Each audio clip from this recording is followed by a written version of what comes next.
Do you ever fear being discovered as a fraud? You're not by yourself. It's quite normal for folks to feel that they're imposters.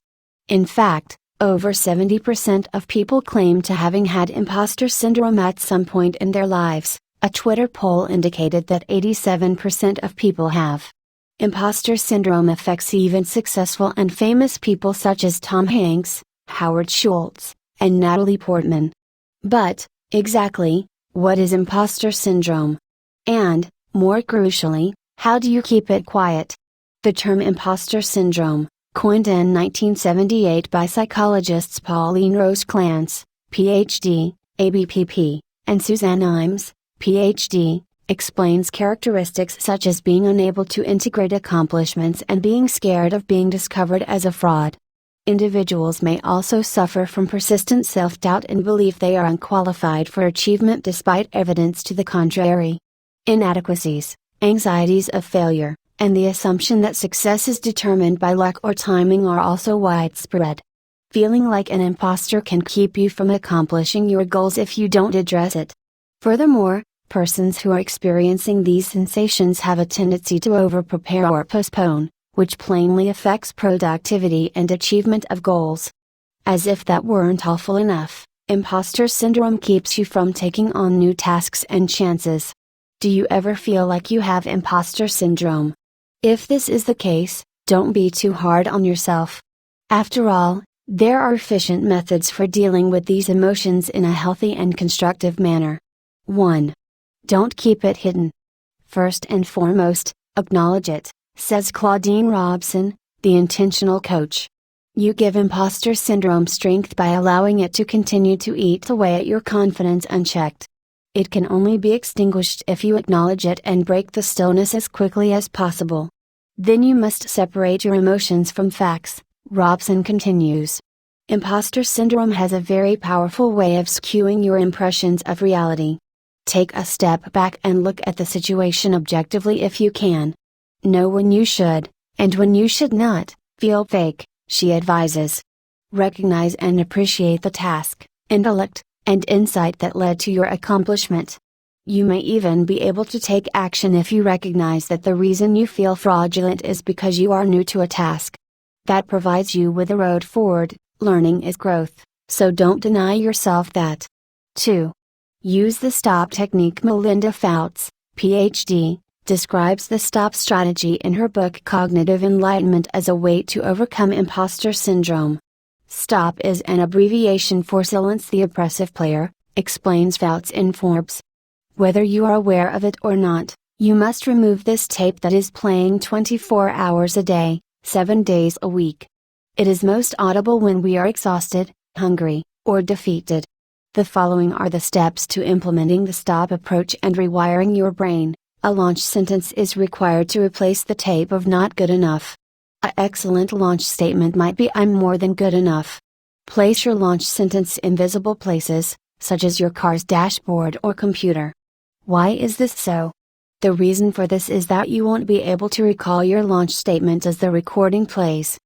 Fouts recommends repeating STOP until you recall your launch sentence. Put your opening statement into your own words and pontificate. Practice your launch sentence while going about your daily duties, such as driving or exercising, so you can recall it when you need it in the future. I've been told that this seems simple, and it is, she adds. This approach, however, is difficult to use while your negative tape is playing. You won't want to change the tape every day while your brain is rebuilding. You can't give up in these circumstances. 3. Differentiate between humility and fear. When it comes to hard work and accomplishments, there are two emotions to consider, humility and fear. In other words, having a high level of expertise can cause one to overlook its importance on sometimes. However, as Carl Richards said in a New York Times piece, isn't it sort of the objective for our expertise to look and feel natural after spend a lot of time fine-tuning it? The issue is that we all feel unworthy at times. However, as Seth Godin put it in a blog post, when you feel undeserving, any kind response, positive feedback, or reward feels like a trap, a swindle, or the luck of the draw. It is possible to feel worthy without feeling entitled.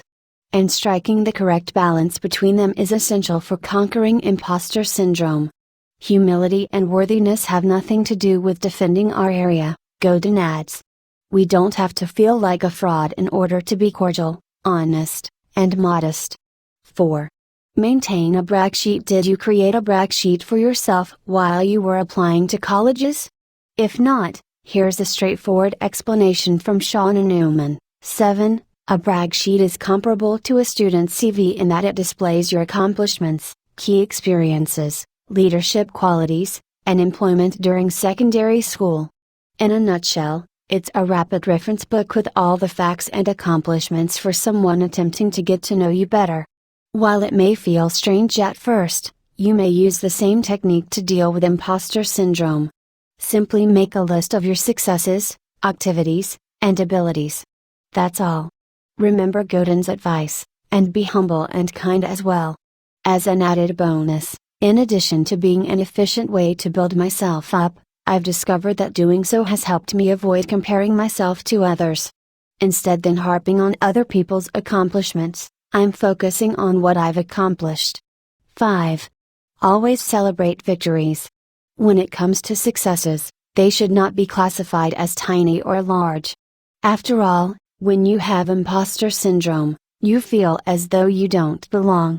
So, the more you celebrate your victories, the more self-assured you become. Accept compliments without qualification, and practice listening to praise every day. Finally, practice self-kindness by expressing at least one kind thing to yourself every day. And don't forget to give yourself a well-deserved pat on the back. 6. Recruit a legion of superheroes. You know how corporations have boards of directors to bolster them, keep checks and balances in place, leverage resources, and help advance the organization's vision. Tanya Kate Dan, an inspirational speaker, speaking coach, and creative consultant, asks. 8. Why not form your own board of directors to assist strengthen your career, keep you in check and balanced, and progress your vision? My friend Allison Wade, president of conferences, training, and consulting at TechWell, refers to her personal board of directors as her front row, individuals she invites to sit spitting distance from the stage, cheer her on, challenge her, and critique her performance, K10 writes. K10 refers to her team as a legion of superheroes. What's the reason? I like the concept of banding together to achieve good in the corporate galaxy. It is critical to have a varied set of people who will protect you. They should ideally be diverse in all areas, such as cultural background, style of thinking, and skills. K10 suggests that you get together on a regular basis, whether it's once a week or once a quarter. Share your experiences, worries, innovative ideas, and dreams, she continues. Congratulate each other on your accomplishments. You must also both support and challenge one another. Explore what you're capable of when you combine your abilities. 7. Visualize your success. Consider yourself a professional athlete and imagine yourself killing that presentation or project. You'll appreciate the release from performance-related tension. More importantly, it can assist you in avoiding dwelling on the worst-case situation. Last words of advice. While there is no single solution for imposter syndrome, the suggestions above are a good place to start. After all, your success is dependent on your capacity to combat its negative effects. Feeling unworthy, for example, can lead to devastating anxiety and despair if left untreated over time. If you've tried everything else, make sure you talk to someone about what you're going through, whether it's a mentor, a peer group, or a certified professional. Above all, no matter what your inner voice tells you, there is a place at the table for everyone.